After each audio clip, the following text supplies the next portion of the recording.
कई सारी जगह चीजें भी कही जाती है कि इससे आपका फोकस बिगड़ेगा, बुद्धि भ्रष्ट होगी, आंखें आपकी कमजोर होगी, आपके बाल झड़ने लग जाएंगे। तो क्या ये साइन है एक्सेस मास्टरबेशन की? सबसे इम्पोर्टेंट पूरे मिथ्स है। साइज मैटर करती है आपके अकॉर्डिंग? डेफिनेटली इट मैटर, मतलब साइज बढ़ सकती है डेफिनेटली। अच्छा, आपने बीच में भी एक बात की जी स्पॉट की, हाँ। और इसको लेके बहुत चीजें फैली थी, लेकिन कुछ डॉक्टर्स क्लेम करा कि तो कुछ होता नहीं है, मिथ है ये भी। यहाँ पे स्पॉट यानी ऐसा कोई बिंदु या ऐसा पॉइंट हाथ पेन से पकड़ के नहीं होता है। टाइमिंग का क्या रोल आपको लगता है? मैं प्रैक्टिकली मेरे ओपीडी में देखता हूँ, फीमेल्स कहती है सर इनका परफॉर्मेंस इतना पुअर है, यानी फोर प्ले तो छोड़ दो, कुछ लोग तो फोर प्ले में डाउन हो जाते हैं। तो क्या ये एक मैन की और एक फीमेल की नीड है? जो सेक्सुअली एक्टिव रहेगा वही 100 साल तक बिना ब्लड प्रेशर, बिना डायबिटीज, बहुत अच्छी memory, activeness, robustness, personality development, brilliancy, ये सब कैरेक्टर से क्वालिटी लाइफ जिएगा। सबसे अजीबोगरीब केस कौन से आपके पास आते हैं? तो ऐसा झोले में बच्चा डाला था और काम के लिए उसकी माँ चली गई, तो वहाँ पे उसने पॉटी कर ली। पॉटी करने के बाद वहाँ पे एक डॉग आ गया। अभी डॉग को क्या पता वो क्या खा रहा है, तो वो खाते खाते उसने पेनिस भी खाया और गोटी भी खा ली। दोस्तों प्रणाम, वेलकम टू डीप कास्ट। और आज का जो टॉपिक है वो बहुत ही ज़्यादा सेंसिटिव है। इवन मैंने अपने एक फ्रेंड से कहा था कि ये गेस्ट आ रहे हैं और इस टॉपिक पर हम पॉडकास्ट करेंगे, तो आप भी आ जाओ अगर आप करना चाहते हो तो आप मानोगे नहीं, वो हेल्थ की फील्ड से है और उन्होंने इस पॉडकास्ट के लिए मना भी कर दिया। इतना सेंसिटिव ये टॉपिक होता है। हम कहने को तो कह सकते हैं कि आजकल ठीक है बात हो रही है इसके बारे में, लेकिन अभी भी ये बहुत ज़्यादा दबा हुआ है। आज मैं यूथ की जो कई सारी प्रॉब्लम्स है वो सारी चीज़ें कवर करूंगा आपके एंड से। आज जो हमारे गेस्ट है वो है डॉक्टर विजय दहीपले। सर स्वागत है आपका। नमस्ते। ऑडियंस के लिए बता देता हूँ, ये एक सेक्सोलॉजिस्ट है, यूरोलॉजिस्ट है, एंड्रोलॉजिस्ट है, यूरिनरी सर्जन है, और इसके अलावा ये क्या क्या है ये आपको खुद बताएंगे। अभी 35 साल का एक्सपीरियंस है इनको इस फील्ड में। अब 20-25 साल की उम्र में हम लोग क्या करते हैं, हम अपने दोस्तों से सलाह लेते हैं हर चीज़ के बारे में। कभी भी डॉक्टर से सलाह लेने की हम सोचते तक नहीं है। लेकिन आज मैं आपके एंड से सारे जो सवाल से वो मैं आज सर से पूछूंगा। सर तैयार हैं आप? डेफिनेटली। और हमारे सब दर्शकों को मैं कहना चाहता हूँ कि अपने भारत देश में सेक्स एजुकेशन, अवेयरनेस और सेफ्टी ये बहुत इम्पॉर्टेंट है, जिसकी वजह से अपना निजी जीवन जो है उसके अंदर आनंद आ जाए और आपके जीवन में सुखी जीवन का मंत्र शुरू हो जाए। यही हमारा सबसे बड़ा प्रयास रहेगा दीप जी, और हम करते हैं डिस्कशन शुरू। जी सर, तो मैं आपको ऑडियंस को बता देता हूँ कि हम किस किस बारे में बात करेंगे। श्योरली। सबसे पहले हम मार्केट में ना कई सारे मिथ फैले हुए हैं, खास करके जब मेडिकल साइंस की बात आती है और स्पिरिचुअलिटी की बात आती है, दोनों इतनी बुरी टक्कर होती है दोनों के बीच में, इसकी बता नहीं सकते। तो कई सारे मिथ हो गए सेक्स को लेकर के, साइज को लेकर के, मास्टरबेशन को लेकर के। और मार्केट में आप देखोगे कि मैन जो वो फीमेल में कन्वर्ट हो रही है, फीमेल कई सारे मेन में कन्वर्ट हो रहे हैं, तो पता नहीं नई चीज़ें अजीब सी चल रही है, तो उस बारे में भी हम थोड़ी बात करेंगे। डेफिनेटली। सबसे पहले हम एक टीनेजर जो होता है वो सबसे पहले चीज़ें फेस करता है, वो मास्टरबेट करता है, उसे थोड़ी सी गिल्ट होती है, फिर वो यूट्यूब पर जाकर के देखता है, उसे और ज़्यादा गिल्ट फील करवा दी जाती है। तो इसके बारे में मैं आपसे थोड़ा डीपली जानना चाहूँगा। पहले सर्विस लेवल से थोड़ा डीप तक हम जाएंगे। डेफिनेटली। सबसे पहली चीज़, मास्टरबेशन की क्या सही एज है? मतलब स्टार्ट होता है तो कहाँ, किस एज से होना स्टार्ट हो जाता है? यस, मास्टरबेशन या जिसे हम हस्तमैथुन कहते हैं, ये हर एक के जीवन का इनसेपरेबल पार्ट है। कैसे मैं कहूँगा आपको, आप समझो क्वेश्चन पूछोगे ये सही है या गलत, तो मैं एक वाक्य कहूँगा, भाई चीज़ लिमिट में हो तो सही होती है, और कोई भी अच्छी चीज़ भी लिमिट के ऊपर जाएगी तो सही नहीं होती है। नेचर ने जो आपको बनाया है, तो इसके अंदर सेक्स या लैंगिक जीवन या भावना, जब आप प्यूबर्टी में आते हो, जब 12 से 15 साल की उम्र आती है, हर एक के शरीर में चेंज होना है, सीमेन तैयार होना है, वहाँ पे स्पर्म बनने हैं, और वो बनने के बाद नेचुरली वो बाहर आना भी नेचुरल है। कभी कभी स्वप्न रंजन में जाके या कोई फैंटासी आप समझो करोगे, या आपके मन में कुछ थॉट्स आएंगे, तो अपने आप ही स्वप्न दोष भी होता है। लेकिन अपनी बॉडी की सही पहचान, यानी पहले हम खुद का ऑर्गन खुद के हाथ से टच करके पहले उसका एहसास हो जाता है, उसे हस्तमैथुन कहते हैं। और जो जब आपको प्रेशर आ जाए, आपको लग रहा है इरेक्शन है, मैं रिलैक्स नहीं हूँगा, मैं प्रेशर में आ रहा हूँ, तो यहाँ पे काफ़ी लोगों को मिथ्स की वजह से गिल्ट फीलिंग आना, वहाँ पे कुछ भी अनसोशल लगना। सवाल ही नहीं अनसोशल है, समझो आप सबके सामने कर रहे हो, प्राइवेसी नहीं है, तो डेफिनेटली ऑड लगेगा। लेकिन लिमिट में कुछ लुब्रिकेंट यूज़ करके, और मैं सही चीज़ कहता हूँ, कोई भी ऐसा कौन सा भी ऑयल है, वैसलीन है या कोई ऐसा खोबरेल तेल है, ऐसा यूज़ करके करना नहीं है। माइल्ड लुब्रिकेंट से, जेंटल टच से आप वहाँ पे मास्टरबेशन यानी वो मसाज होता है। यानी फर्स्ट टाइम जब आप एज में आते हो, प्यूबर्टी में आते हो, तो सेंसेशन खुद को जानने के लिए पहचान रहती है, लेकिन लिमिट में। अनलिमिटेड कब होगा, रॉन्ग कब होगा, भाई उसका असर इतना हो रहा है कि आप स्टडी नहीं कर रहे हो, ऑफिस में ध्यान नहीं लग रहा है, आप वहाँ पे सिंसियरली नहीं कर रहे हो और आप डिपेंड हो गए पोर्नोग्राफी पे और दिन में इतनी बार कर रहे हो कि वो नहीं करेगा तो आप स्टेबल नहीं हो सकते। तो ये थिन लाइन है। तो मास्टरबेशन है हर एक के जीवन में उसके थ्रू जाना है। आप पूछोगे कितनी बार करना चाहिए, हफ्ते में 1 या 2 बार आप करोगे, क्योंकि आगे चल के जब आपका मैरिज होगा, जब आपका ब्रेन आपके हाथ के टच को सीखेगा, तो वहाँ पे जब पार्टनर सामने रहेगा तब वो परफॉर्म नहीं कर पाता, उसे कमजोरी आती है, बाद में शीघ्र पतन हो सकता है। क्यों? Performance anxiety. यानी बाद में मेरे पास ऐसे केसेस एग्जांपल देता हूँ सर, मैं इवन अपने पार्टनर के सामने खुद पार्टनर बोलते हैं सर ये हाथ से करते बैठता है लेकिन मुझे नहीं करता है। तो दिस इज डिपेंडेंसी, यानी हमारे ही हाथ से हमारे ब्रेन को हम रॉन्ग पढ़ाते हैं और उसे डी लर्निंग करना पड़ता है काउंसलिंग से, फिर मेडिकल थेरेपी बाद में आ जाती है। ओके, क्योंकि उसे हाथ की आदत लग चुकी है, तब वहाँ पर पार्टनर के साथ वो नहीं कर पा रहा है। एक उदाहरण देता हूँ, तुम्हारे हाथ से करते हो, तुम ज़्यादा दबाते हो, उसे बेंड करते हो, उसे मोड़ते हो, तो इसमें क्या होता है, वो ब्रेन सीख लेता है। लेकिन पार्टनर का टच सॉफ्ट रहता है, तो वो सॉफ्ट टच की उसे आदत नहीं है, इसलिए उसमें प्लेजर नहीं मिलता, तो उसको एक्चुअल पार्टनर रहते हुए भी फिर हस्तमैथुन करने में ज़्यादा इंटरेस्ट आता है। एक एग्जाम्पल देता हूँ आपको, मैं अभी बोलूँगा कि दीप जी आप राइट हैंड से लिखते हो ना, तो इमीडिएट लेफ्ट से लिखो। मैं लेफ्ट से लिखता हूँ। नहीं, लेकिन उसका रिवर्स पकड़ो। हाँ, समझो, राइट, हाँ, जो रूटीन चल रहा है आपका, आपकी खुद की बॉडी है, आपके 2 हाथ है, पहली बार आप इमीडिएट में बोलूँगा आपका नाम लिखो, आप लेफ्ट से लिखते हो इजीली, फिर खुद की बॉडी है राइट से क्यों नहीं लिखते? क्योंकि हमारे ब्रेन ने वो सीख लिया और उसे डी लर्निंग करना बहुत मुश्किल होता है। और मैरिज के बाद या अपने पार्टनर के साथ फिर परफॉर्मेंस नहीं होना, टाइमिंग कम होना, ये सब प्रॉब्लम तैयार हो सकती है अति हस्तमैथुन से। ओके, मतलब एक्सेस में ये बुरा है। हाँ। लेकिन क्या साइन हो सकते हैं इसके?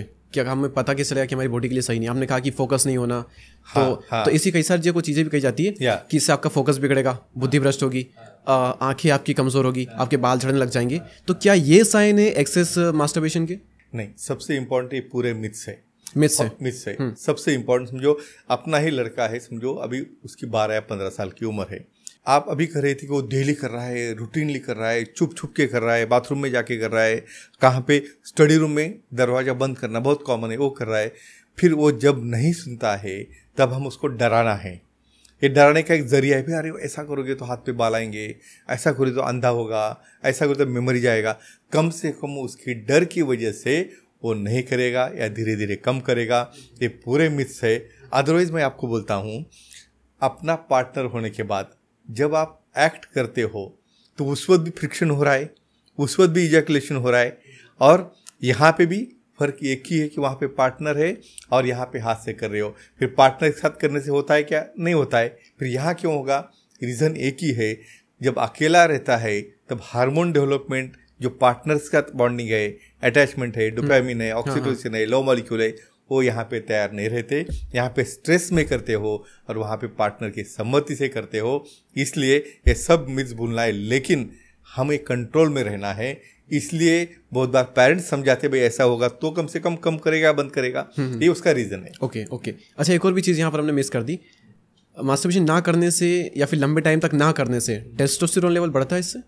अभी सबसे इम्पोर्टेंट एक चीज़ कहता हूँ कि तुम कुछ करो या न करो, मॉर्निंग आवर्स में अपनी बॉडी टेस्टोस्टेरोन सबसे ज़्यादा बनाती है, इसलिए मॉर्निंग में इरेक्शन होते हैं। आपके दिल में हो या न हो, आप देखो मॉर्निंग में अपना पेनिस इरेक्ट होता है। क्यों होता है? वहाँ पे टेस्टोस्टेरोन लेवल हाई रहती है और वही समय, इसलिए मैं क्यों बोलता हूँ, आपकी लेट नाइट पार्टी चलती है, उसके अंदर तुम 2-2, 3-3 बजे तक सोते नहीं। आइडियली 8 घंटा सोना क्यों ज़रूरी है? आप 8 घंटा सोओगे तो वही टाइम में वहाँ पे टेस्टोस्टेरोन बनेगा और वही टाइम रहता है तुम्हारे लिंग का फीडिंग चलता है। कभी दिन में होता है ऐसा? नहीं। तो डीप स्लीप में सिंपैथेटिक पैरासिम्पैथेटिक सिस्टम काम करती है और वो इरेक्शन तुम्हारे एक्ट के लिए नहीं रहता है, वो इरेक्शन उसका खुद का फीडिंग, यानी हमेशा 100% ब्लड सप्लाई उसे नहीं जाता है, ऑक्सीजन सप्लाई, ब्लड सप्लाई होने के लिए वो इरेक्ट होता है, और टेस्टोस्टेरोन के ऊपर इसका कोई कंसर्न नहीं रहता है। यस, ये डायरनल वेरिएशन चलते रहता है, और तुम्हारे एजिंग की वजह से आप बूढ़े हो रहे हो, आपकी एज बढ़ती जा रही है, तो धीरे धीरे फिर वो कम होना शुरू होता है। इंपॉर्टेंट ध्यान में रखना जरूरी है। ओके अच्छा, हमने यहाँ पर करने के तो सब नुकसान बताते हैं, एक्सेस में करने के हमने बता दिया यहाँ पर कि आपकी मैरिज लाइफ पे इम्पैक्ट पड़ सकता है वगैरह वगैरह, लेकिन क्या रोकने से भी कोई दुष्प्रभाव है इसके? यानी मास्टरबेशन या हस्तमैथुन, अगर उसको हम रोक रहे हैं, हमें बहुत इच्छा कर रही है और उसको हम दबा रहे हैं, रोक रहे, कर नहीं रहे, उसके कुछ नुकसान है? अभी सबसे इंपॉर्टेंट चीज़ आपको कहता हूँ, देखो जब आप पीक लेवल पे जाते हो, भाई आपको इरेक्शन हो रहा है, यू कैन नॉट स्टॉप, या वो फीलिंग आ रही है, इरेक्शन हो रहा है मतलब फीलिंग आ रही है, फीलिंग्स हम स्टॉप नहीं कर सकते, और रोकने के बाद हमें तो कुछ भी करने की चाहत होगी ना, नहीं करने की वजह से साइड इफेक्ट मतलब टेम्पररी आपको स्ट्रेस आना, एंग्जाइटी आना, आपके अंदर चिड़चिड़ापन आना, आपके अंदर बॉडी में चेंज होना, ये डेफिनेटली जायज़ है। लेकिन हमें सिखाना है भाई, कुछ आपका अचीवमेंट होगा, या आपने कुछ नौकरी लग गई, आप कुछ पैसा कमाना चालू किया, बाद में आपकी पार्टनर आएगी, वहाँ तो वही करना है, फिर डे एंड नाइट करना है, जो कुछ है अपने माइंड में है, और हमें डिसाइड करना है कि क्या करना है, नहीं करना है। और हर एक चीज़ के देखो, अच्छी चीज़ भी खाओगे ना तो उसके भी साइड इफेक्ट होते हैं, फिर हाँ बिल्कुल होते हैं। लिमिट्स और मर्यादा, बस इतना कह सकता हूँ। ठीक है, ओके। हर बार पर हमारा एक बैलेंस वाला एक फैक्टर है ना, balance is everything, balance is life, very important. Excess में हर चीज़ बुरी है, आप रोकोगे तो भी बुरा है, बहुत ज़्यादा करोगे तो भी बुरा है। अच्छा, आयुर्वेद में भी आप देखोगे वो मास्टरबेशन की जस्ट अगेंस्ट है, वहाँ पर वो ब्रह्मचर्य को रहने को कहते हैं और सीमन रिटेंशन को वो कहते हैं आयुर्वेद में। और इसके जस्ट अपोजिट आयुर्वेद में भी ये भी लिखा हुआ है कहीं पर किसी ग्रंथ में कि 4 वेग को कभी रोकना नहीं चाहिए, मलवेग, मूत्रवेग, वायुवेग और वीर्यवेग। तो एक तरफ ये दो कॉन्ट्राडिक्ट नहीं हो रही चीज़ें कि एक तरफ रोकना भी नहीं चाहिए और एक तरफ करना भी नहीं चाहिए? हाँ, अभी इसके ऊपर मैं एक बहुत अच्छा एग्जाम्पल देता हूँ। हमेशा रेफरेंस देखना है। समझो 100 साल पहले, 200 साल पहले, 2000 साल पहले जो कंडीशन थी सराउंडिंग की, वो आज है क्या? नहीं है। Everything has change. जो हमने एक सिस्टम बनाई है कपल की, वही सिस्टम वहाँ पे जब सिचुएशन थी और अभी क्या सिचुएशन है, and what is the reason of distraction. हाँ, क्यों आप वही पार्टनर के साथ न रहते हुए आपके एक्स्ट्रा मैरिटल अफेयर है, आपको दूसरा पार्टनर अच्छा लगता है, मेरा पार्टनर अच्छा क्यों नहीं लगता है? ये क्यों हो रहा है कि यहाँ पे आपके माइंड के अंदर जो सेटिंग हुआ है, दोनों के कहता हूँ मैं, दोनों ने लास्ट तक फ्रेंडशिप के जैसे रहना, इसलिए तो निकला है ना लिव इन रिलेशनशिप। क्यों आया? क्योंकि भाई आपको ग्रांटेड पकड़ के दिया तो आपका मिसयूज कर रहे हो, और आपके मन में डर रहा ना अभी 21 साल के बाद इसके लिव इन रिलेशनशिप में अच्छा नहीं रहेगा तो निकल जाएगा।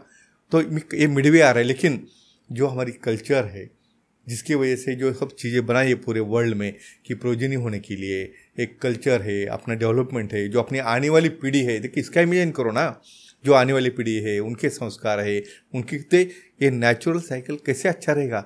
ये तो रहना ही है, जन्मों जन्म तक रहना है, लेकिन उसकी फ्रेम बदलना है और हमें समझाना है उसका अर्थ क्या होता है। ये सबसे इम्पोर्टेंट मैं कहूँगा मैं आपको। बॉडी में टीयर आना, सलाइवेशन होना, नेचुरल सिस्टम में तो ये कहूँगा आपका सेक्स ऑर्गन एक ग्लैंड है, एक ग्रंथि है। जैसे पैरोटिड ग्लैंड सलाइवा बनाती है, थायराइड ग्लैंड थायराइड बनाती है, पैंक्रियाज इंसुलिन बनाता है। सिर्फ ये जेनाइटो यूरिनरी सिस्टम यानी पेनिस एंड टेस्टिस, ये भी एक ग्लैंड है जो तुम्हारे मन में जो चलता है उसका वो रिफ्लेक्शन है, जो सिर्फ बाहर दिखता है। और वो क्यों रखा है कि हमारी बॉडी का सर्कुलेशन जो चल रहा है वो अच्छा है या नहीं है, तो इसके ऊपर वो दिखाता है आपको, क्योंकि आपका एंगल बदला है उसकी तरफ देखने का। यानी मैं तो कहूँगा कि जिससे पहले डिस्फंक्शन होता है या कमजोरी आती है, उसका पहला परिणाम हार्ट के ऊपर होता है। यानी जिसके अंदर इरेक्शन डाउन हो गया उसको हार्ट अटैक आने के चांसेस बढ़ते हैं, और जिसका इरेक्शन अच्छा रहेगा, अभी मेरा दोनों का डिफरेंस है, इरेक्शन होना मतलब एक्ट करना नहीं है, एक प्रोसेस है, मॉर्निंग में होते हैं ना, हाँ। एक्सेप्टेबल है। तो आपकी जो मर्यादा है कल्चर से, उसको ध्यान में रखते हुए जो आप मुझे आर्टिकल बता रहे थे, कोई भी नेचुरल चीज़ को कोई भी अब तक रोक नहीं सका है। यहाँ पे तुम करते क्या हो और प्रेजेंटेशन क्या देते हो और वही सही बोल के ये चलना डेफिनेटली मुनासिब नहीं था। You have to think on science, जो नेचर ने बनाया है अच्छे के लिए बनाया है, और वो कोई भी उसे स्टॉप नहीं कर सकता। अब यहाँ पर हम थोड़ा सा पोर्नोग्राफी से आगे आते हैं, और एक 18 साल से लेकर के तो 20-25 साल के जो यूथ्स होते हैं, उनके दोस्तों के इसमें सबसे ज़्यादा जो डिस्कशन होती है ना इसको लेकर के, वो होती है साइज़ को लेकर के, टाइमिंग को लेकर के, और इस तरह के सारे मिथ बने हुए हैं। साइज मैटर करती है आपके अकॉर्डिंग इसके ऊपर या फिर ये कहें कि नॉर्मल साइज क्या होती है? दोनों को हम बात करते दोनों हैं। करते हैं। अभी हम आते हैं नेचुरल साइज क्या होती है, वेदर साइज मैटर्स। एक नॉर्मल रेंज जो है साइज की, मैं कहता हूँ अडल्ट में अलग है, बचपन में अलग है। बचपन में डिलीवरी होने के बाद में जब स्ट्रेच पेनाइल लेंथ यानी हम बेस से पेनिस को खींच के 1.5 इंच तक रहेगा बचपन में, यानी 4 या 5 साल तक एक्सेप्टेबल है। लेकिन अडल्ट में स्ट्रेच पेनाइल लेंथ यानी हम बेस से उसको स्ट्रेच करके कम से कम उसकी लेंथ 3.5 से 4 इंच जो फ्लैसिड रहता है तब, और जब इरेक्ट होता है तो 1 इंच प्लस माइनस यानी 5.5 इंच तक लेंथ में और 3.5 या 4 इंच तक गर्थ में जाना है। और आप और पूछोगे, हम तो कंपैरिजन नहीं कर सकते पट्टी लगा के देख के उसको, तो इम्पोर्टेंट है ना। और मैं साइंस बोल रहा हूँ, भाई नाक को देखना है, नाक अच्छी है, कान अच्छा है, ये अच्छा है, ये हमारा नहीं है तो ये भी अच्छा रहना चाहिए, इसलिए मैं हाइजीन के ऊपर बाद में आऊँगा। तो गर्थ भी मैटर करती है, और इरेक्शन के बाद भी वो 2.5 इंच से छोटा होगा तो उसे माइक्रो पेनिस कहते हैं। Okay, micro penis. और उसके लिए हमें फिर सेक्सोलॉजी एनालॉजी को दिखा के कुछ हार्मोनल थेरेपी है, कुछ पी शॉट्स है, कुछ इम्प्लांट्स है, काफ़ी चीज़ें है, लेकिन हर चीज़ को अच्छा कर सकते हैं। मतलब साइज बढ़ सकती है डेफिनेटली। और दूसरा, whether it matters, definitely it matters. Okay, लेकिन अभी इसके अंदर मैं ऐड करूंगा हर चीज में लेकिन को। समझो किसी का स्मॉलर साइज है, आपको एक इंपॉर्टेंट चीज कहता हूं, सामने वाले को ऑर्गेजम है, फीमेल को ऑर्गेजम सेटिस्फैक्शन चाहिए, तो जो योनि का 1.5 इंच अंदर का 12 o'clock पोजीशन में एक जी पॉइंट रहता है, यानी सबसे ज़्यादा नर्व, सबसे ज़्यादा वहाँ पे वेसल्स, और वहाँ पे फ्रिक्शन होने से ऑर्गेजम होता है, सेटिस्फैक्शन मिलता है। मतलब कितना बोल दिया मैंने, 1.5 to 2 इंच। ओके, तो उतने पार्ट में जाके आपको ऐसी पोजीशन लेनी है, क्वाइटल अलाइनमेंट टेक्निक। तो आपका फ्रिक्शन छोटा भी होगा तो वहाँ पे फ्रिक्शन होना ज़रूरी है, क्योंकि आपको ऑर्गेजम वो 1.5 इंच में ही मिलता है। भले अंदर आप कितना भी डीप जाओ, उससे वहाँ पे ऑर्गेजम नहीं होता है। और सबसे इम्पॉर्टेंट, आपके माइंड में यही बैठा है कि सिर्फ योनि के अंदर जाना है, उसके से सेटिस्फैक्शन नहीं मिलता। यहाँ पे मल्टीपल अराउजल पॉइंट्स है फीमेल में, ईयर लोब्यूल है, चेस्ट है, ब्रेस्ट है, निपल है और क्लाइटोरिस, यानी वहाँ पे सबसे ज़्यादा नर्व रहते हैं। जब तक ये सबका एक दूसरे से कनेक्शन नहीं मिलता है, सिर्फ रूटीन एक्ट करने से वहाँ पे ऑर्गेजम नहीं होता है, तो समझो आपको छोटा भी लगता होगा तो ये पोजीशन सीख के या सेक्सोलॉजी को दिखा के उसका प्रॉपर टेक्निक आप समझ जाए तो आप सामने वाले को सेटिस्फाई कर सकते हो। तो साइज मैटर भी करती है, इट्स अ पर्सनल वेरिएशन। और आपके माइंड में वो पोर्नोग्राफी की वजह से जो मिथ्स बैठे हैं ना, उसको निकालना बहुत जरूरी है। ओके, या बोथ मेल और फीमेल, मैं जब भी बात कर रहा हूँ यहाँ पे ये दोनों पार्टनर की रहती है, क्योंकि अकेला कुछ करने वाला है क्या, करेक्ट? यानी अगला तो मास्टरबेट होगा सिर्फ। आपका परफॉर्मेंस अच्छा है आप नहीं बोल सकते, आपका सामने वाला पार्टनर बोलेगा। आप तो ऐसा आधा किलोमीटर चल के भी बोलेंगे ना, मोहित बहुत दौड़ लिया, नहीं है। तो इसलिए डिस्कशन में ये क्यों कह रहा हूँ, इंटर पार्टनर डिस्कशन। अपने यहाँ पे अंधेरे में कुछ तो भी प्रोसेस करना है, कुछ बात ही करनी नहीं है, कोई बोलेगा भी नहीं अच्छा लगेगा, कोई कहेगा भी नहीं सेटिस्फाइड हो गया नहीं हो गया, ये इस टाइप के जो लिमिटेशन है ना हमें बाहर निकालना है। क्यों? इसकी वजह से ही फिर वो जस्ट अपने घर वाले बोल रहे इसलिए मैंने शादी की, अरे वो छोड़ दे, तेरा क्या चल रहा है? तो उसके लिए वो ऐसा थोड़ा ही कोई वस्तु नहीं ना लाके रखना है। और फिर मेरा बाहर चल रहा है, बोले मेरी फ्रेंड है, लेकिन ये हमारे घर वालों को चाहिए था, वो मॉम को चाहिए था, डैड को चाहिए था। ये कंसेप्ट जो है ना वो माइंड से निकालना है, क्योंकि हर एक को एंजॉय करना, हर एक को सेटिस्फाई होना और साथ में रह के जन्म जन्नत तक साथ चलना, ये तो अपना सबसे बड़ा प्रिंसिपल है अपने कल्चर का, और ये कर सकते हैं हम। ओके, अच्छा, आपने बीच में भी एक बात की जी स्पॉट की। हाँ। और इसको लेके बहुत चीज़ें फैली थी, लेकिन कुछ डॉक्टर्स क्लेम करा कि तो कुछ होता नहीं है, मिथ है अभी, तो आपने तो उसका नाम लिया। हाँ, तो आप इसको थोड़ा क्लेरिफाई करेंगे? हाँ, यहाँ पे क्यों क्लैरिफाई, क्योंकि हर 50 साल 100 साल के बाद चीज़ बदलती जा रही है, करेक्ट?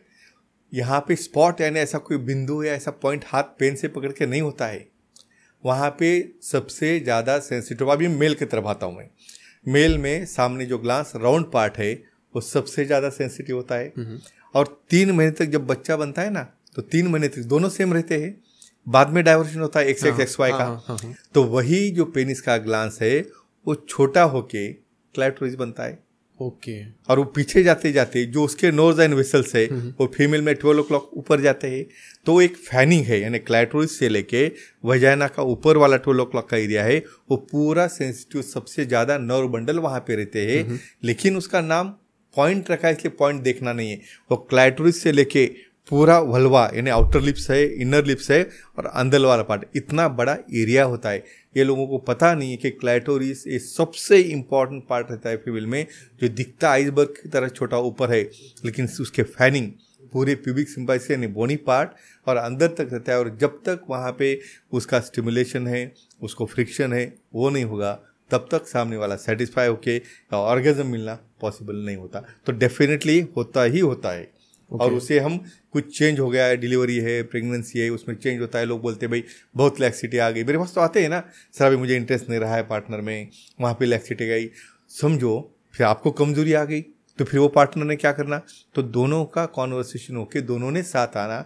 उसको सर्जरी है ना, जैसा मैंने पी शॉट बोला, वैसे वो शॉट इंजेक्शन है, कुछ वजाइनोप्लास्टी है, कुछ सर्जरी है, हर चीज़ के लिए ट्रीटमेंट है।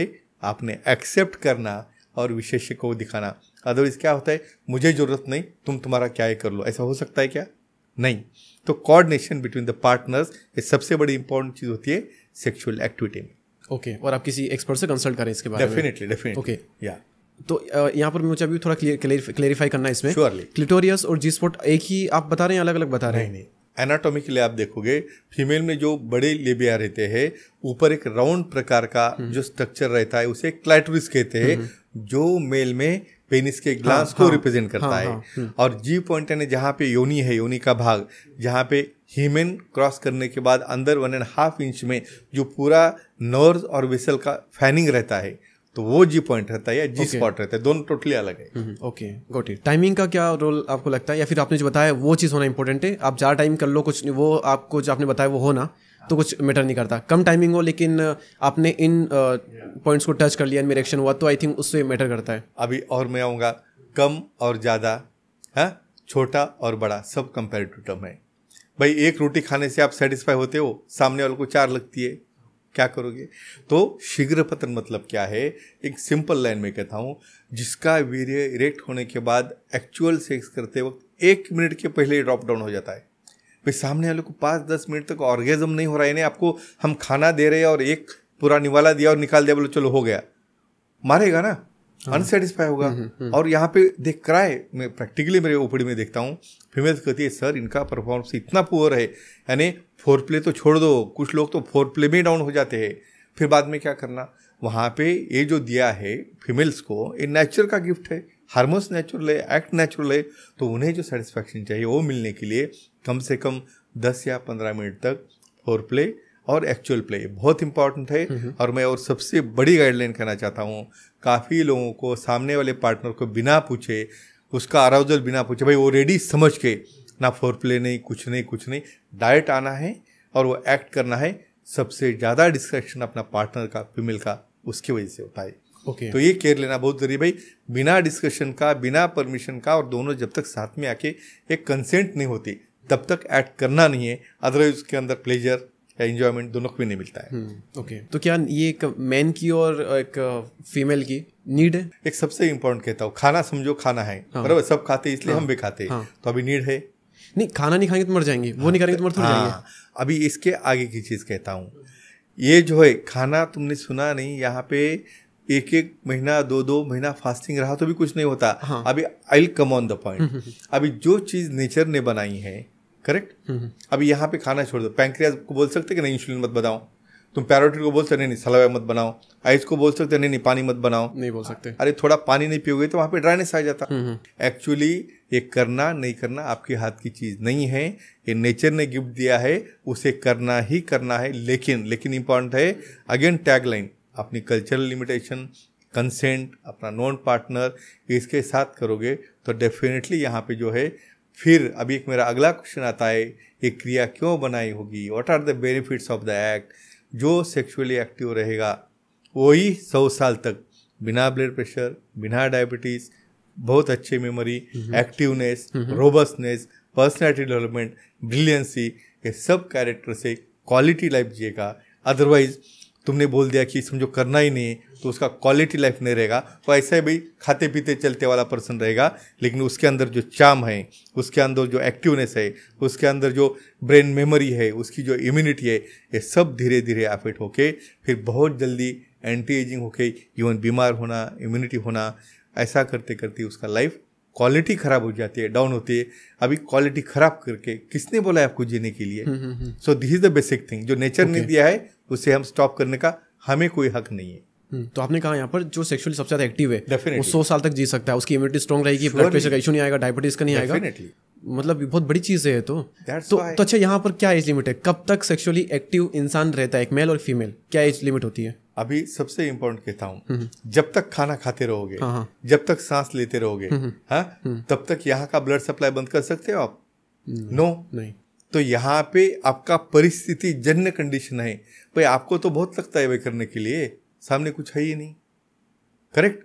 यानी एक्चुअल मेरे ओपीडी में जो आते हैं तो 85 ईयर तक, 22 साल से लेके 85 ईयर तक मेल में, यानी जब तक आपका पार्टनर रेडी है, जब तक आपके पार्टनर की कंसेंट है, तब तक आ सकते हो।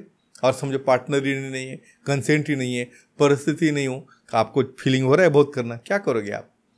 तो एक कंडीशन रिफ्लेक्स है, यानी प्रैक्टिकली जब तक इरेक्शन है। और मैं और चीज़ कहता हूँ, ये ऑर्गन में ग्लैंड का हूँ, पेनिस को ग्लैंड क्यों कहता हूँ भाई? एक ही काम है उसका, ये सेक्स करने के लिए जो प्रजनन प्रोसेस में एक कंडक्शन का एक यूनिट, स्पर्म डालने के लिए वो सिस्टम बनाइए। क्यों यहाँ पे यूरिन का पाइप इधर से, फिर यूरिया का इधर से क्यों नहीं निकालते? जेनेटो यूरिनरी सिस्टम कंबाइन क्यों बनाई? क्योंकि ये एक्टिव रहने से एक स्टडी हो चुकी है जिसका इजैकुलेशन 21 टाइम्स होता है, उसका 50% हार्ट अटैक आने का, प्रोस्टेट कैंसर होने का, ये सब इंसिडेंस कम होता है। तो 21 टाइम क्या होता है? समझो इजैकुलेशन यानी वीर्यस्खलन, समझो 21 टाइम। यस, कितनी बार? Per month. Per month 20 time. Yes yes yes. तो यहाँ पे विथ पार्टनरशिप, विथ पार्टनर सिर्फ हस्तमैथुन करते बैठोगे उसका बेनिफिट नहीं मिलता है, क्योंकि वहाँ एंग्जाइटी रहती है ना। और यहाँ पे एक प्रकार का अटैचमेंट रहता है, और वहाँ पर ऑक्सीटोसिन भी रिलीज नहीं होता है।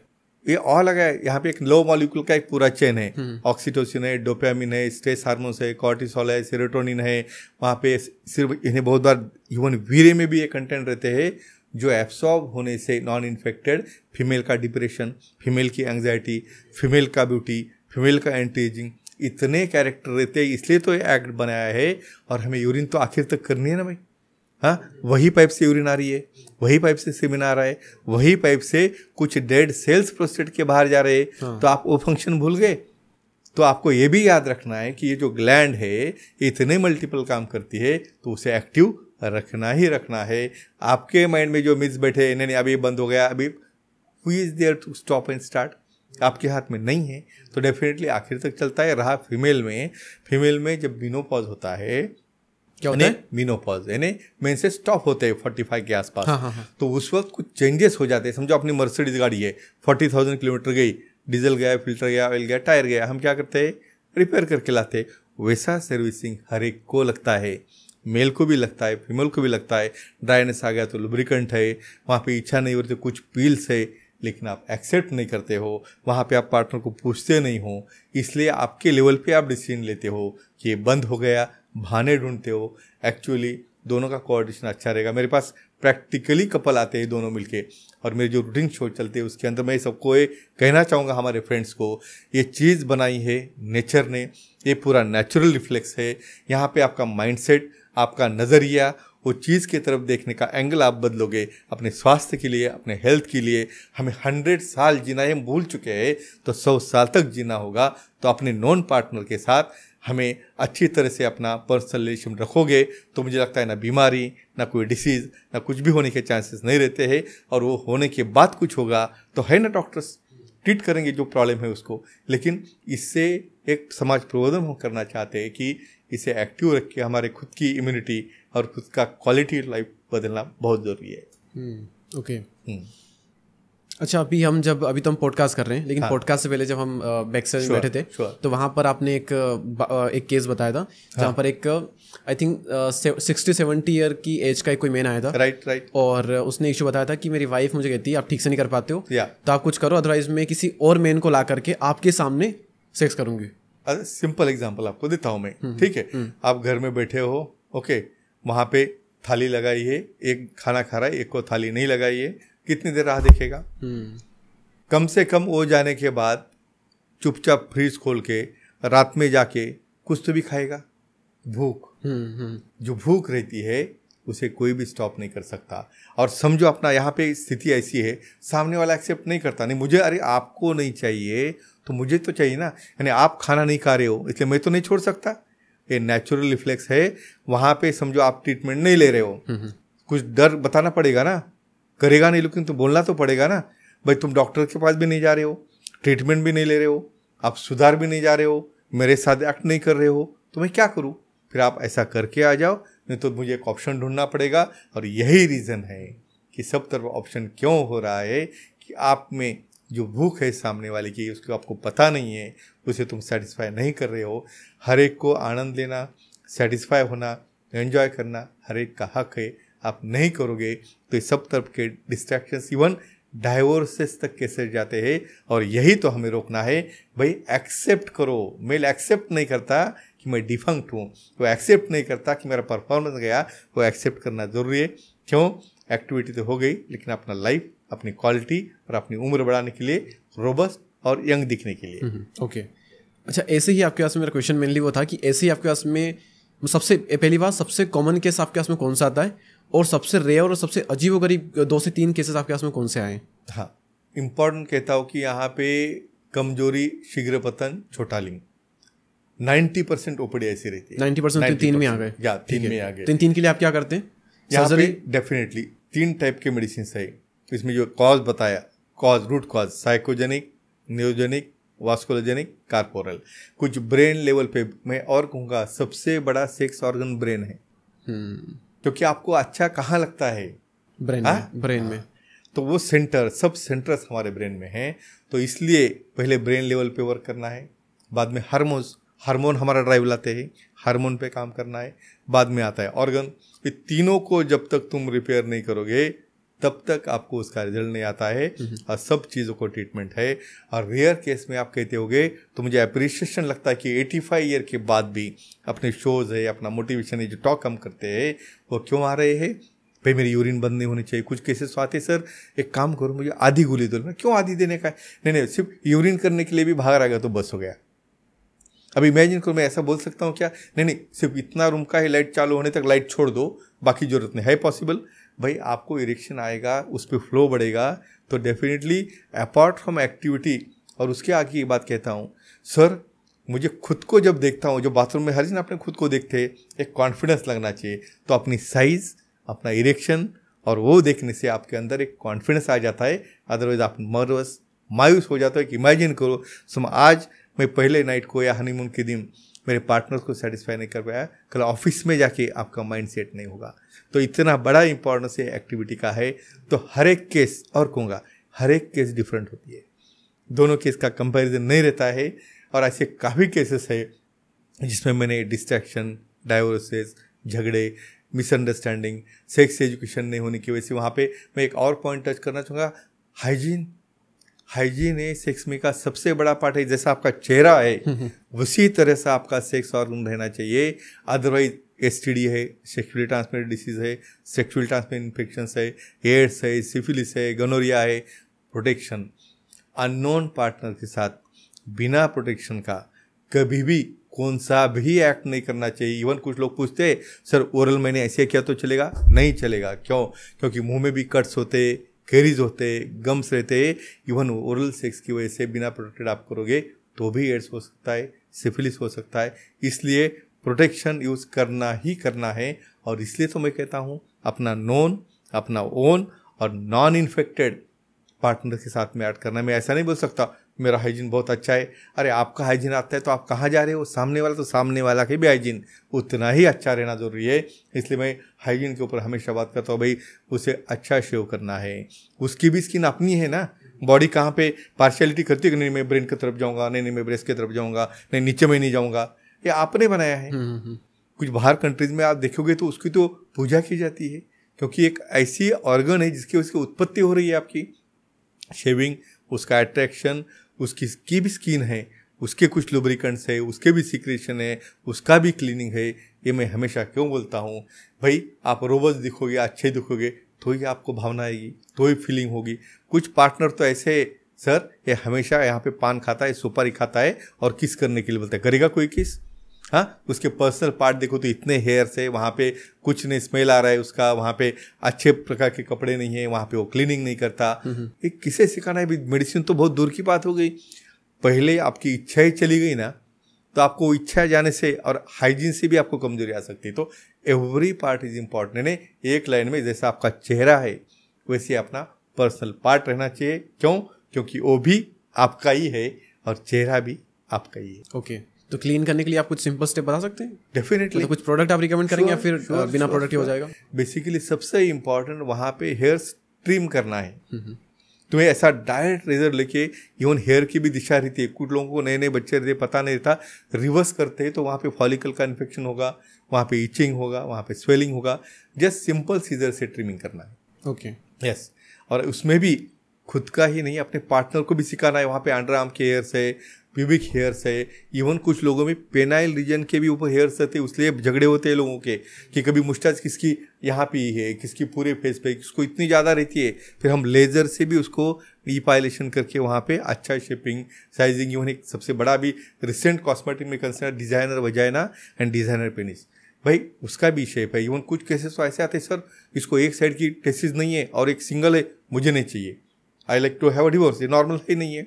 बाद में दोनों का शेप अच्छा चाहिए, मुझे दोनों भी अच्छा हैंगिंग चाहिए। इसलिए हम बुक्स अलग अलग, जो सुखी जीवन का मंत्र जो मैं लिखता हूँ ना, तो हर एक को सब सिखाया जाता है, लेकिन तुम्हारा ऑर्गन क्या है, वो नॉर्मल क्या है, एबनॉर्मल क्या है, वो सिखाना बहुत ज़रूरी है। इसलिए तो हमारी ये सीरीज चल रही है। ओके, तो ये तो आपने मोस्ट कॉमन केसेस बता दिए, और उनका आप कैसे करते हैं। सबसे अजीबो गरीबो केस कौन से आपके पास आते हैं जो 10% अब बचे हुए इन तीनों के अलावा? हाँ, अभी इसमें क्या रहता है, कुछ कंजेनाइटल एनोमली, यानी पैदाइशी अपन बहुत बार देखते हैं ना, किसका ओट कटे वाला है, किसका नाक एकदम छोटा हो गया है, या किसको कान में प्रॉब्लम है। तो हाइपोस्पीडियस कंजेनाइटल वेब पेनिस, यानी लिंग को भी नीचे से यूरिन का जो होल है नीचे से है। बहुत बार वो मेल है क्या फीमेल है समझ में नहीं आता, हमें जेनेटिक स्टडी करनी पड़ती है, भाई एक्सेस है क्या एक्सवाई है। नहीं तो बहुत बार हमने ऐसा देखा, बच्चा हो गया, बोले शायद मुझे लगता है ये मेल भी नहीं फीमेल नहीं इंटरसेक्स है, चलो उसको कहाँ पे छोड़ आते। यहाँ तक नौबत गई है। फिर हमने उनके काउंसिल किया, भाई ऐसा मत करो, इसे हम सर्जरी कर सकते। उसका हमने जेनेटिक क्रोमोसोमल स्टडी किया, उसमें XY था।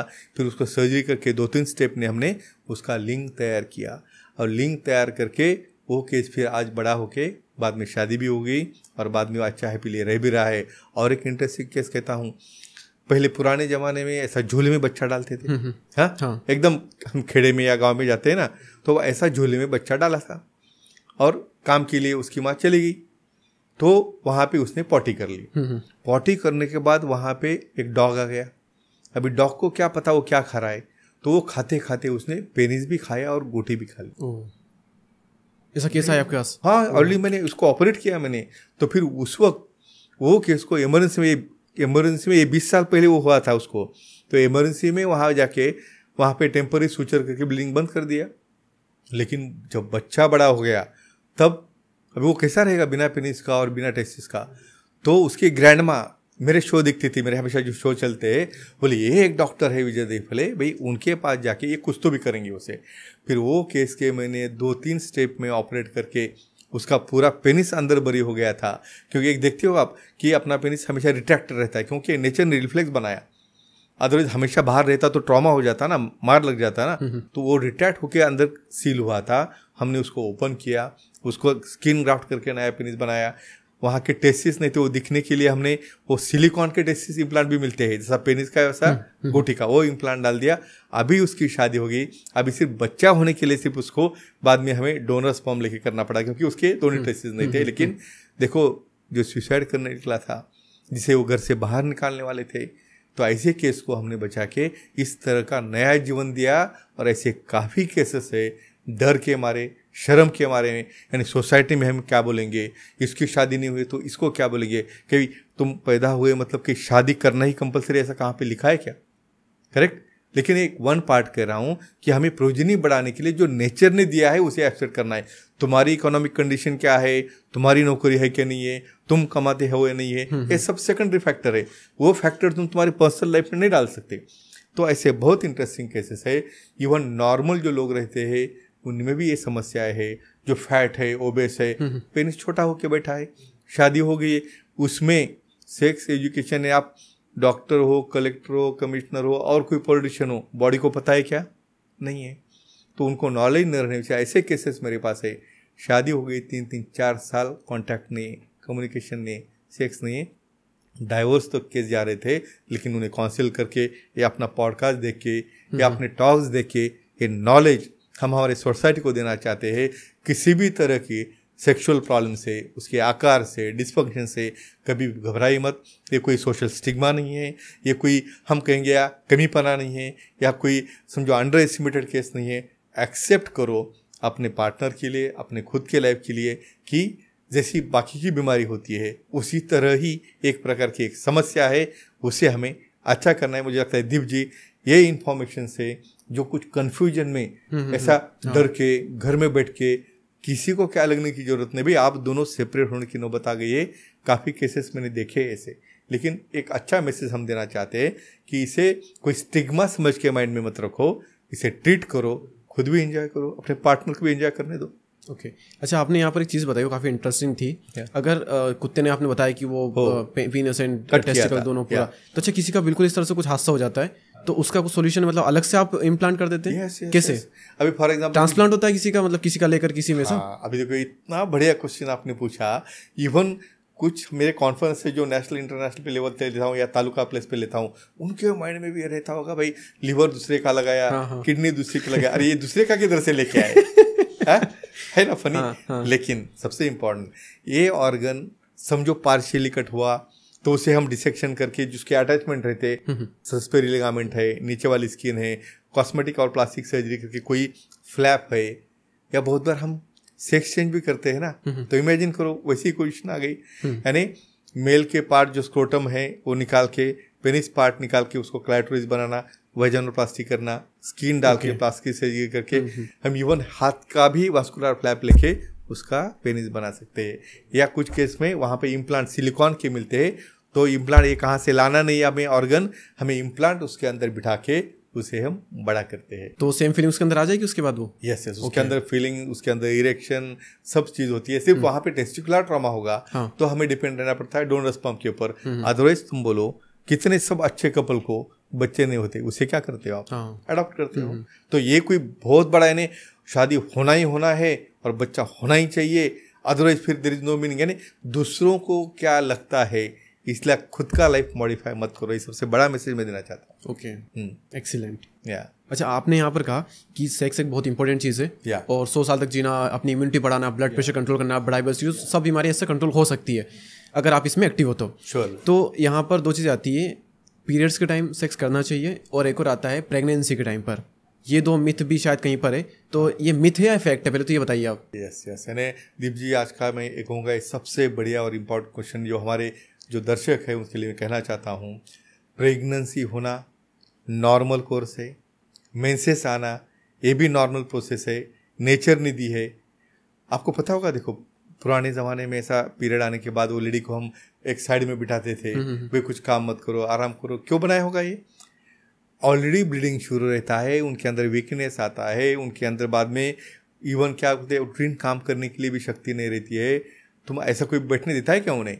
तो प्रथा बना के उनको आराम करने की सिस्टम निकाली, एक पार्ट हो गया। अभी दूसरा साइंस क्या बोलता है कि मेंसेस वाले पीरियड में हार्मोन्स चेंज होते हैं, हार्मोन्स चेंज होने के बाद में वहाँ पे ब्लीडिंग हो रहा है, क्लॉट्स निकल रहे हैं, इवन इच्छा शक्ति भी बढ़ती है। अभी ऐसे केस में कुछ केस, हर केस अलग है, कुछ फीमेल पार्टनर को एक्साइटेशन होके उनका परमिशन होगा तो करेक्ट, तो ऐसे केसेस में एक्ट करोगे तो वहाँ पे ऑर्गेजम होने की वजह से जो यूट्रस के मसल कांटेक्ट होते हैं, कांटेक्ट होके उसका ब्लड स्पिलिंग निकल जाता है और जो 4-5 दिन फ्लो चल रहा है ना वो कम समय का होता है। और प्री मेंस्ट्रुअल पेन यानी मेंसेस आने के पहले पेट में दर्द होना, मेंसेस के वक्त होना, वो पेन कम हो जाता है क्योंकि एक्ट करने से वहाँ पे ऑर्गेजम होने से pain reliever, cortisol hormone, dopamine, oxytocin ये तैयार होते हैं। लेकिन सबसे इम्पॉर्टेंट वहाँ पे एक्चुअली हम क्यों अवॉइड करते हैं, वहाँ पे रॉ एरिया है यूट्रस का, कुछ इन्फेक्शन हो सकता है, करेक्ट, सामने वाले वो ब्लीडिंग की वजह से मेस हो सकता है। तो ये ऑल डिपेंड करता है हर एक के परमिशन के ऊपर और कौन कितना कंफर्टेबल है उसके ऊपर। अभी रही बात प्रेगनेंसी की, देखो प्रेगनेंसी होने के बाद 3 ट्राइमेस्टर रहते हैं। पहले 3 महीने स्टार्टिंग वाला जब हार्मोन बोलते हैं, ये हार्मोन ह्यूमन गोनाडोट्रोपिन बढ़ता है, थोड़ा नौशिया वॉमिटिंग रहेगा, दिल नहीं करेगा।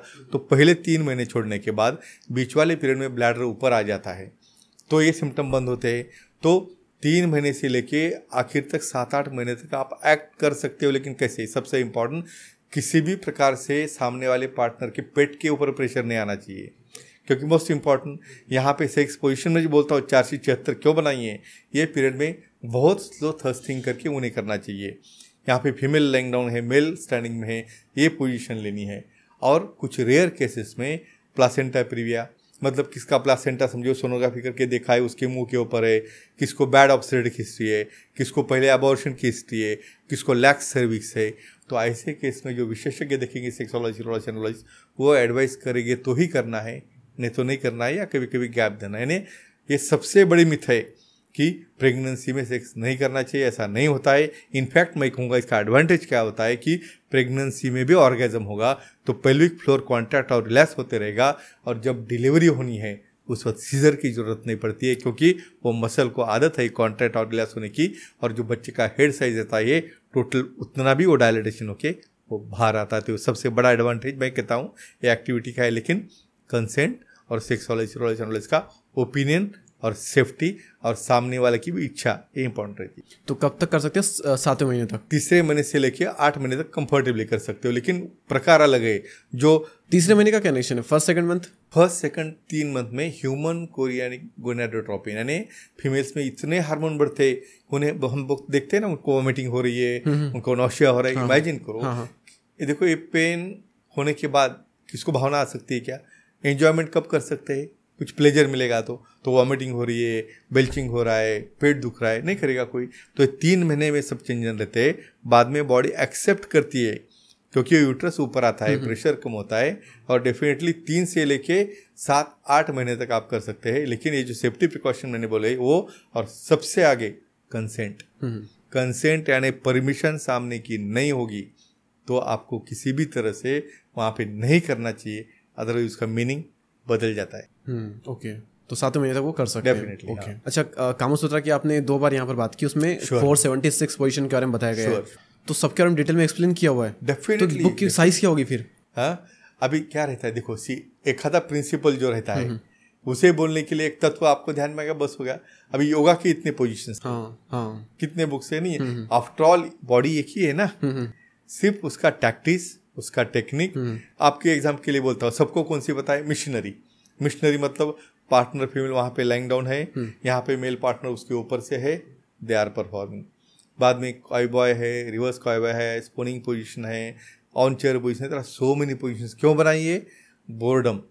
हर एक व्यक्ति को वही पोजीशन में वही एक्ट करने से एंजॉयमेंट नहीं मिलता, इसलिए हमें ये सीखना है, जानना है। और हमारे जो काफ़ी टॉक्स रहते हैं उसके अंदर भी काफ़ी अच्छी तरह से मेंशन किया है। ओके, और अगर उस बुक की हम समरी के बारे में बात करें तो क्या समरी हो सकती है उस बुक की? मेनली क्या लिखा है कामसूत्र में? आचार संहिता मतलब अपना बिहेवियर अपने पार्टनर के साथ कैसा रहना चाहिए।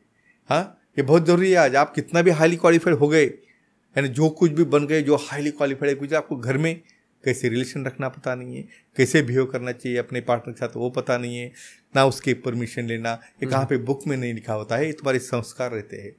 इसलिए वहाँ पे लिखा है अपने पार्टनर के साथ कैसा रहना। यहाँ पे एक दूसरे के ऊपर डाउट्स लेना, एक दूसरे का भी ऐप चेक करते बैठते हैं, किसका मिस कॉल है, जितना ध्यान वो मोबाइल ढूंढने में लगाते हो ना, तो अपने पार्टनर के ऊपर प्यार करने में लगाओगे ना, तो ये अनबने या झगड़े नहीं हो सकते। तो ये मॉडिफिकेशन की जरूरत है, वो उसके अंदर लिखा है। सो डॉक्टर विजय सर, बहुत बहुत शुक्रिया आपका, बहुत बहुत धन्यवाद हमारे शो पर आने के लिए और इतनी अवेयरनेस फैलाने के लिए। हमने मिथ्स के बारे में बात की, मास्टरबेशन के बारे में बात की, इंपॉर्टेंस ऑफ सेक्स के बारे में बात की, कामसूत्र के बारे में बात की जो कि 2000 साल पहले लिखी गई थी, और आपने ऑलमोस्ट बहुत सारी चीज़ें कवर की है। बहुत हेल्पफुल ये पॉडकास्ट लोगों को रहेगा। So thank you so much हमारे पॉडकास्ट पर आने के लिए। आई विश हम फिर से फ्यूचर में पॉडकास्ट करेंगे और वहाँ पर भी हम कई सारी अवेयरनेस लोगों के सामने फैलाएंगे। सो बहुत बहुत धन्यवाद आपका हमारे शो पर आने के लिए। धन्यवाद दोस्तों, डीप कास्ट के इस एपिसोड में इतना ही। हम मिलेंगे किसी और एपिसोड में, तब तक के लिए जय हिंद, जय Bharat. Thank you so much.